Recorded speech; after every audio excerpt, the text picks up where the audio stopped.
Факты каналының жаңалықтарының кешкі топтомы менен тааныштырабыз. Студияда Абдыган Усранов жана Алина Абасова. Саламатсыздарбы? Ишкер Урмат Барктабасу балыкчы шаарындагы пансионатын коронавирустан жабыркагандарга оорукана катары колдонууга сунуштады. Бул тууралуу ал социалдык тармактагы баракчасына жазып чыкты. Ишкер премьер-министрге кайрылып, 45 оорулуу адамды пансионатында кабыл алууга даярдыгын белгилейт. Эгер ооруган адамдарга жатакана керек болсо, балыкчыдагы мейманкананы пайдаланууга бергенге даярмын. Бардык шарттары бар. Мамлекет оор кырдаалда турганда жардамымды аябаймын, дейт ал. Бирок буга чейин бизнеси да, укмуш, мейманканалары да бар. Бийликте отурган же депутат атангандардын бири дагы мындай сунуш киргизген эмес.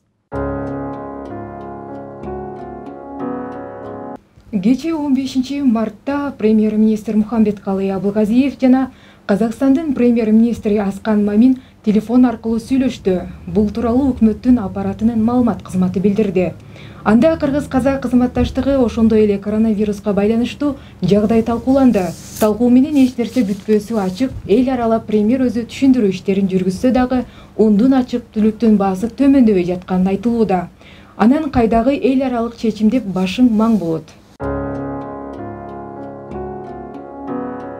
Милиция кызматкерлери жалган маалыматтарды тараткан жарандардын өздүгүн тактоо боюнча тиешелүү иш-чараларды жүргүзүүдө.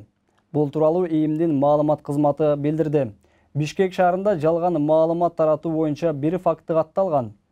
Коронавирус келгендиги, ызы-чуу болбош үчүн айтылбай жаткандыгы жөнүндө жалган маалыматты Instagram социалдык тармагы аркылуу тараткан аял кишинин өздүгүн такташып, ал Чүй облусунун Москва районунун Беловодск айылынын 27 жаштагы жашоочусу болуп чыккан.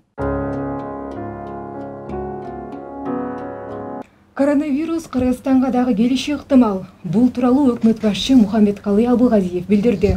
Коронавирус кошуна өлкөлөргө келди. Биз дагы даярданышыбыз керек. Коронавирус Кыргызстанга дагы келиши мүмкүн. Бул бардыгыбыздын көйгөйүбүз, чогуу күрөшөбүз. Саламаттыкты сактоо министрлиги айткандардын бардыгын аткарышыбыз керек, деп билдирди өкмөт башчы. Бишкекте экономикалык кылмыштарга каршы күрөшүү кызматынын кызматкерлери унду 600 сомго кымбат алган аялга жардам беришти. Мен базарга барып бир кап унду 2000 сомго алдым.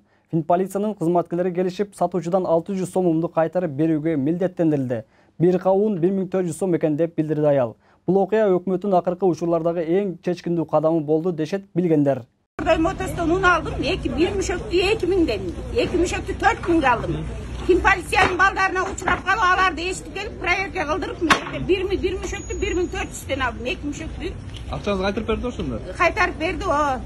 1200 som kaytarıp verdi. Silerge çoğun rahmat. Ömürlü baktı o. Uşunduk tekşerip eldi soğuna kalıp eldin batasına da verdiler.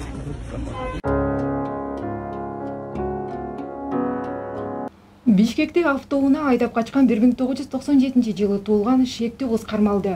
Бул тууралуу Ички иштер министрлигинин маалымат кызматы билдирди. Маалыматка ылайык окуя 27 февралда кечинде катталып, Акунбаев менен Тыналиев көчөлөрүнүн кесилишинде жаш кыз такси чакырган. Ал көрсөтүлгөн дарекке жеткенден кийин жол акысын төлөгөн эмес. Айдоочу укук коргоо органдарына телефон чалып жатканда жүргүнчү кыз автоунааны айдап качып кеткен. Айдоочу милицияга кайрылып, бул факт жазык кодексинин 206 берене боюнча кылмыштар жана жоруктардын бирдиктүү реестерине катталган. Кыргыз Республикасынын ИИМдин экстремизм жана мыйзамсыз миграцияга каршы аракеттенүү кызматы тарабынан Турциянын укук коргоо органдары жана Интерпол тарабынан Турцияда жашы жетелик өспүрүмгө сексуалдык ыдык көрсөткөн Турциянын жараны 1984-жылы туулган кармалды. Изделип жаткан жаран Кыргызстандын аймагына 2018-жылы келген жана Бишкектеги жогорку окуу жайларынын биринде кара жумуш менен алектенип жүргөн. Депутат Астан Бекешев премьер-министр болсо коронавируска каршы кандай чараларды көрмөк экенин жарыя кылды. Депутаттын ою боюнча Кыргызстанда өзгөчө кырдаал жарыялап жана дары-дармекке жана азык-түлүккө болгон бааларды бир калыпта кармоо керек деп билдирип, 17 пунктта турган тизмесин жарыя кылды. Алардын ичинен соц тармактарда эң эле көп талкууга түшкөнү депутаттын Кыргыз-Кытай чек арасын ачыш керек деген пункту болду. Бир нече күн мурда биз айрым азык-түлүк продуктларынын баасын жогорулашына туш болдук. Өкмөттүн чечими менен азык-түлүк продуктасынын 11 түрүнө бааны көтөрүүгө чектөө киргизилүүдө. Алар un, кант, өсүмдүк майы жана башкалар. Бул тууралуу премьер-министр Мухаммедкалый Абылгазиев коронавирус инфекциясынын өлкө аймагына кирүүсүн алдын алуу боюнча өкмөттүн кабыл алган чараларын талкуулаган кеңеш менен жүрүшүндө билдирди. Өкмөт башчы белгилегендей, төмөнкү 14 түрлүү товардын баасын көзөмөлдөйт. Буудай уну, нан, майлуулугу 2,5–3,2% болгон сүт, өсүмдүк майы, күн карама жана пахта, каймак майы, уйдун, койдун, чочконун жана канаттуулардын эти, кумшекер, күрүч, макарондор, жумуртка, картошка, көмүр, бензин АИ-80 жана АИ-92, дизелдик күйүүчү май, суюлтулган газ. Кечөө 1300 турган бир мүшөк унду 1800–2000ге чыгарышты. Эч кандай негиз жок. Буудай кымбаттаган жок. Салыктын өлчөмү кымбаттаган жок. Эч кандай себеби жок, элибизди дүрбөлөңгө салып атат. Мына мен да кечөө барып базарды кыдырдым. Чоң-чоң жанагыдай соода түйүндөрүнө бардым. Ундун проблемасын базарга алып келишиптир. 3000 сом алган пенсионер ошол жерде апабыз айтты. 3000 сом алам дейт. Ошол жерден арзаныраак товар алайын деп келсем жаап коюштур. Деп өзүнүн ыйлагандай кылып айтты. Ошон үчүн азыр биз чечимге кол коебуз.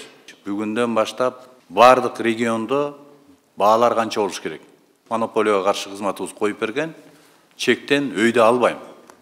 Же болбосо сата турган адамдар мындан жогорулатып сатканга укугу жок.